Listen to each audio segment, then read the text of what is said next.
Hello guys, welcome back to AWMFX. Good morning, good afternoon, good evening, or good night, no matter where you are. Hopefully you guys out there are doing great, earning a lot of money from the market, and of course, take care of your own health, all right? The COVID-19 has been rising again, so don't let it get affected to your life, all right? Control your life. So do a simple recap on my previous episode, the episode 3, on the supply and demand movement. All right. So I will say this chapter or this episode is more likely will be more on the slide explaining about supply and demand before I go further into the QML, the Quasimodo level. So let's recap a bit on the supply zone. So there is the two type of movement for the supply zone and demand zone. So for the supply zone, it will be a rally based drop. All right, we call it RBD, and drop based drop over here. And of course, for the demand zone is a drop based rally. All right, and a rally based rally. Right. So this is the basic movement of a supply and demand zone. And of course, we always say that we always sell at supply zone and buy at demand zone.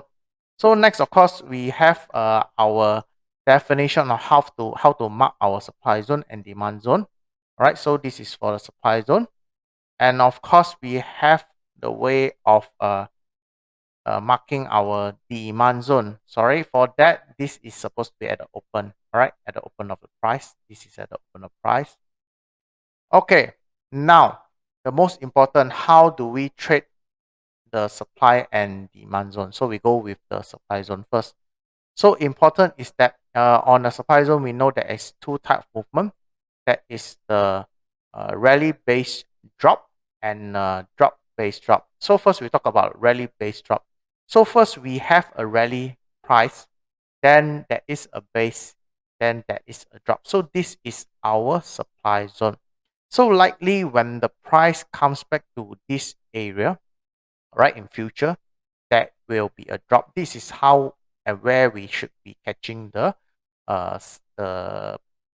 setup. All right, we will be catching our trade over here, right? It's not at the drop, this drop, because this is the big movement and we are catching the footstep, all right, with the footstep of the big banks, all right? So the second type is, of course, we have the drop and then we have a rally, drop base, all right, drop base and then drop again. So this is qualified as a supply zone, right? This is a supply zone. So important is that always look to the left, all right, look at the behind. And if there is a lot of rejection, all right, from the top or from the bottom, it's either, this is just an example, all right? Sometimes it might just from the bottom, sometimes it might just from the top. It does not matter. But if it is from the top and the bottom, both way, that will be excellent. So this is what we consider as a SSR, significant support and resistance. And when in future, when the price comes back to this area, likely the price will drop as a continuous trade, right? So this will be a reversal trade. This will be a continuous trade. All right, similar for demand zone, right? We have the drop, base, and rally. So we have our demand zone over here. So when the price comes back in the future, it will likely to bounce from this demand zone. Similarly, for the rally, base, rally, all right, the demand zone, look to the left and make sure that it's a SSR, right? So that when the price comes back to this area in future, it will rebound for a continuous trade. So this is the basic of how we will trading our supply and demand zone.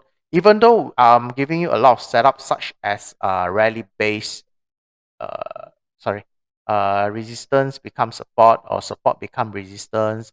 Either we're talking about the QML setup, or maybe the in future we will have a lot like the ruler setup or and a lot more. All right, I'll try to dig as much as possible into my mind all the setup that I can get, and then I give it to you. It's all based on this kind of movement. All right, just 4 kind of movement, and then 2 for supplies, 2 for demand is all this basic. But now we go to into another chapter. And by the way, this video I'll cut it a bit, how should I say, cut a bit short, because actually, in fact, I'm not really feeling very well right now. I have a very upset stomach, all right?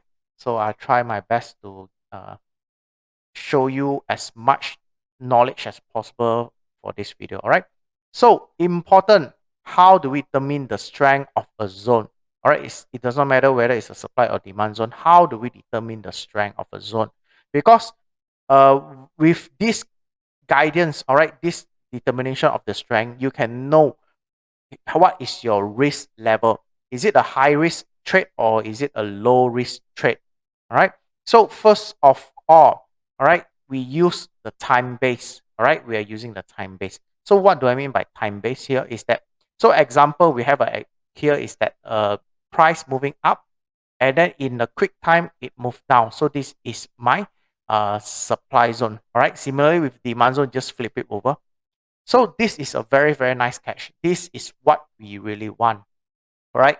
Then similarly, we have this kind of time base where the price move into a zone. All right. Create a zone, but it does not take too long and does not take too short. All right.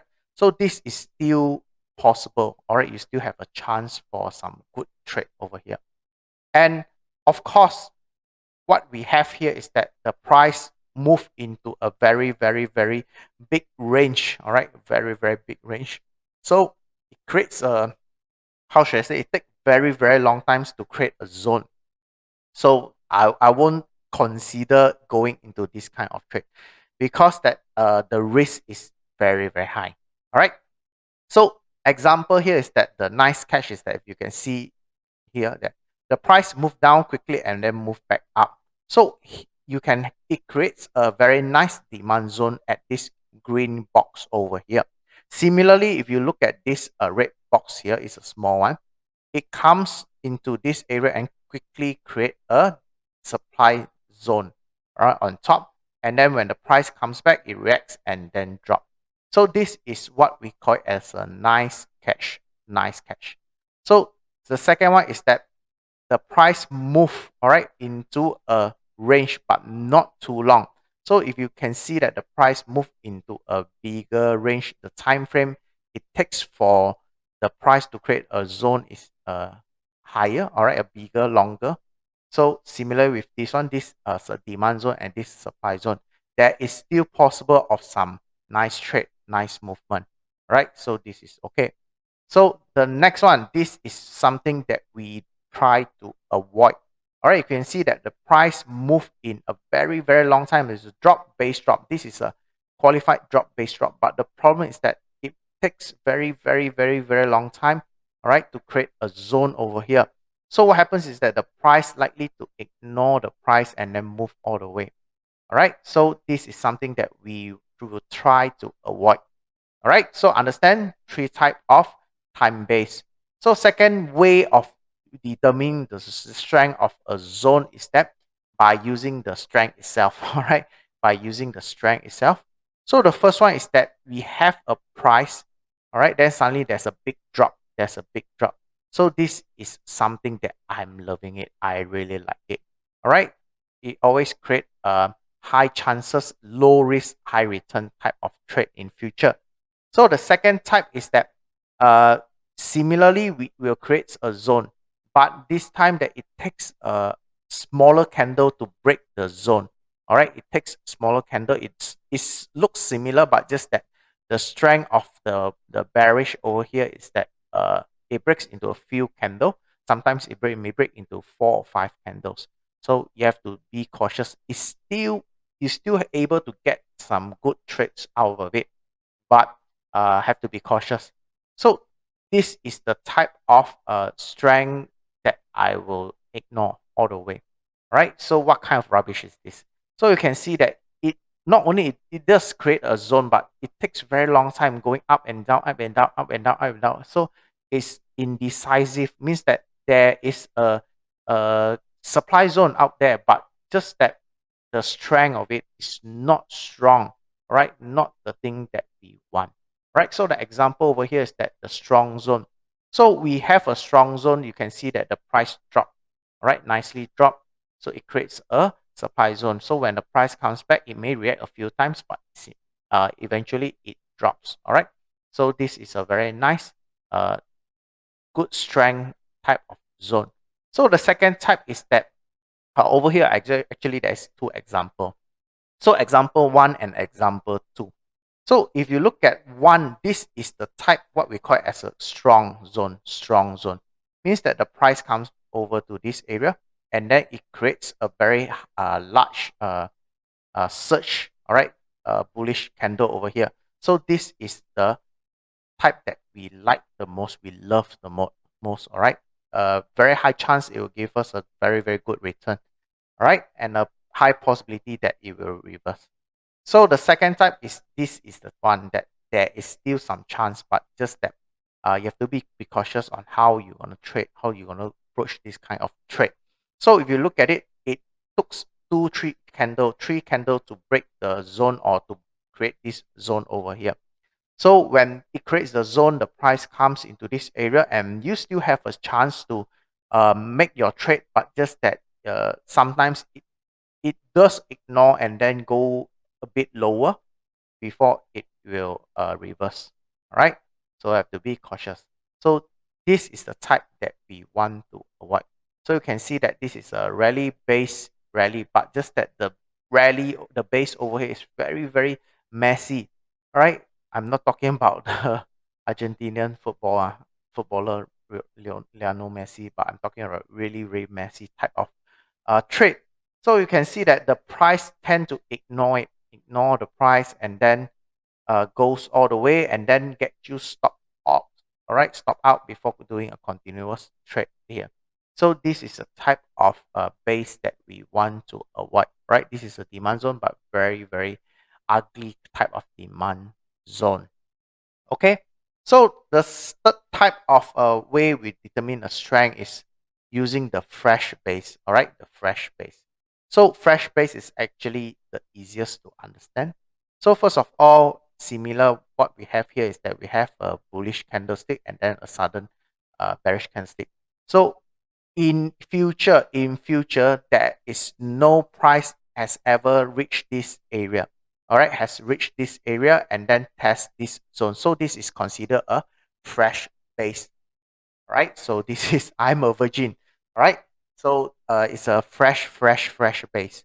So there's a high chance that you can take trades over here. So second type of base is that we have similar situation, but what happens is that there is some price reach this area before. All right, it reached this area, but it does not go through all the way. All right, it reached this area. It might looks like this or might looks like this. Right, so this is still medium risk. However, it depends on each person. For me, myself, I won't trade. I won't take this kind of trade. All right, I will just take this one. But some people, they are more, their approach is more risky, or they are more, how should I say, suicidal. Then you might take this risk. All right, you might get some good trades out of it also. I won't say no. All right, of course, the third one that we try to avoid is this type. All right, so we have a similar situation, and in future, suddenly that is something we saw it like this. The price reach above the zone, all right, reach above the zone before the drop. All right, so this type of trade we will try to avoid. So sometimes it may looks like this, sometimes it may looks like this. So when the zone has been how should I say, has been tested or engulfed, so I'm not going to take any trade in this zone in the future. So you better run for your life. All right, so example over here. So if you can see that this zone, so before the price reach this area, this zone is very, very fresh. All right, so this price reached this area, tested this zone, and then it drops, similar with this one. You see, so before that, there is nothing. It is fresh all the way until this price reach this area before it drops again. So this is a very nice supply zone. All right. So the second type is this one. So you can see that at this zone over here, the price did comes back and tested it, but with a very minimum touch on it. So some people may consider it as a fresh zone. Some people may consider as a non-fresh zone. It depends your perspective. All right. So future the price comes back to this area, it reach deeper. All right, before it drops. All right, before it drops, it reach very deep over here. So this is for those who are willing to take higher risk. Uh, I mean, eager to go into trades, which I don't. Sorry for that. Which I don't recommend. You might consider this kind of trade. All right, you might consider this kind of trade. So the last one, things that I tend to avoid.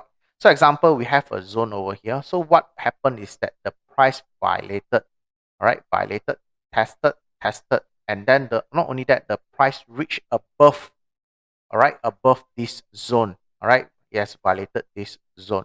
So means that in future, all right, the price will likely ignore, all right, it will likely to ignore and goes as it is. So these are the three type of zone, right? The one that I like, the one that with medium risk, and then the one with the extremely high risk type of zone. So you have to know your zone well. So now we go into things how we're gonna trade a supply zone in a QML. So what is a QML? I'm gonna have a next chapter. All right, next episode I'm gonna explain it more in detail. What is a QML, the Quasimodo level? So this is just a brief. All right, just to tell you, this is a brief introduction onto what is a QML. So what we have here is that the price is moving higher low, higher high. This is what we call as a bullish movement. All right, bullish movement. So what happened was that the price suddenly drops. All right, drops beyond the previous low over here. All right, drops beyond the previous low. Then on the way, when it drops, it creates something very nice over here. So what it happens is that this line is what we call as a QML, Quasimodo level. Of course, different people will trade QML differently, right? Similarly, if I give you a MA, the one called a moving average, everyone will trade it differently. So I cannot say who is right, who is wrong. It's just that what I'm trading, I'm gonna explain it. I'm gonna share it with you guys. So QML to me is not important, but QML to me is just a signal, all right, that the price is likely to reverse. All right, sometimes it might be reversed. Sometimes in a bigger picture, all right, bigger picture, it is a downtrend, and then suddenly it creates this QML, meaning that it will continue going for a downtrend again. So what happens is that we're gonna determine our decision point, which I'm gonna explain further in I think few more chapters. And this is our supply zone. Likely this will be our supply zone. So when the price comes back future, it will drop. All right, it will drop, and then it will create. All right, this is just illustration. It is sometimes it is not so perfect. So when it drops, it might create another drop-based drop over here. Can you see it? Drop-based drop. And then what happens is that there is a resistance. Maybe at the back, there might be SSR. And this is our new supply zone. And the price comes back and then continue dropping all the way. So the tips here is always look to the left. All right, you have to know what happens before. All right, then you have to find your significant support and resistance. So it's very important. So third is the enter at the decision point. This is our decision point, and TP at the next fresh demand zone. So how you're gonna read your demand zone is you have to practice seeing the doing a lot of practice on the mapping that I've shared before previous chapter. So of course, the safest entry is always follow trend, sell, find supply zone, and then that breaks the significant support resistance. This is a very important statement over here.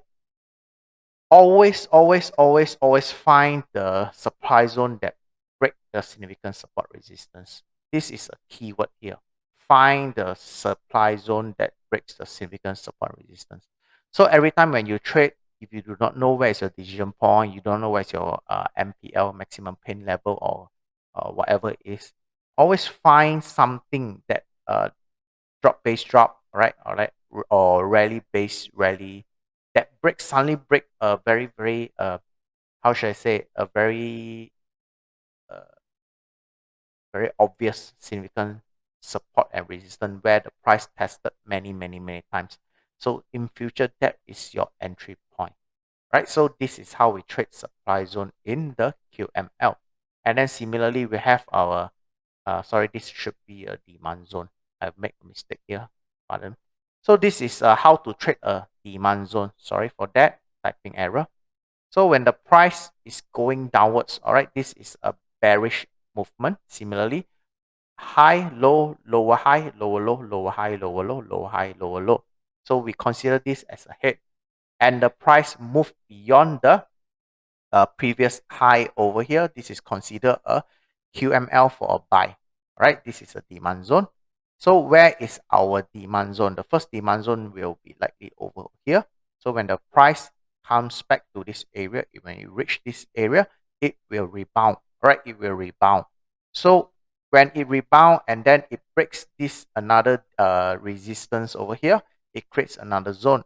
So this will be our new fresh demand zone. All right, so the price will likely to come back and then retest. Similarly, the tips is the same. Always look to the left, find your significant support and resistance, and entry at your decision point, all right, and TP at the next fresh supply zone. And of course, the safest trade is to follow a trend where you find the demand zone that breaks the significant support and resistance over here. All right, so I'm gonna cut short this video. I'm gonna cut short this video. So this is a bit of another introduction on how to trade supply and demand zone on KML. Of course, I will explain to you the strength, right? The strength of a supply and demand zone, which you should be trading, which you should be avoiding. All right. So if you guys like the videos or like this small mini course that I've done for you, please do give me a like and of course subscribe to the channel, and so that more people will get to know about the channel. All right. Then of course one thing, remember to hit the like button, the bell button, something like that. So when I upload the next episode, which will be on Thursday, all right, on Thursday, I'm gonna explain, go deep into QML. All right, that is the starting of the QML. So I apologize here because I need to cut short the video. As I told you before, I'm not feeling well today. But anyhow, I'm gonna see you guys.